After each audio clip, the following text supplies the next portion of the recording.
একটু বলবেন। আকো থুকুমা ভিসা ধরতে গেলে কোনো সুযোগ সুবিধাই নেই। ঠিক আছে? Company to company. হুম। ঠিক আছে? আপনার এই কাজ করতে হইব। আর প্রাইভেট সেক্টরে আকো থুকুমার লোক খুব এলাও খুব কম করে। তো আমি মনে করি যারা এই নতুন আসতে চান, তো আকো থুকুমা ভিসা নিয়ে কুয়েতে আসা মানে একটা বোকামানি। ৭ লাখ ৮ লাখ টাকা বাইঙ্গা।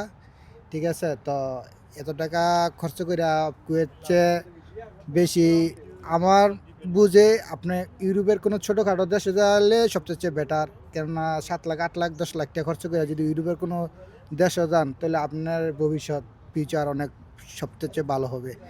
৭ লাখ ৮ লাখ টাকা বাইঙ্গে আপনি কুয়েত আসবেন, বেতন ৬০ দিনার বা ৭৫ দিনার বেতন, ঠিক আছে? তো এই টাকা আপনি সংসারেই দিবেন নাকি নিজেই চলবেন?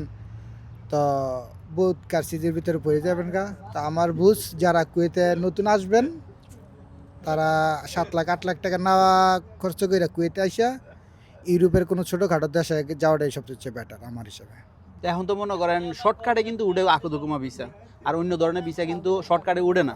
শর্টকাট বলতে আপনার যে কোনো লোক আসবো একসাথে 95% লোকই কোম্পানির লোকই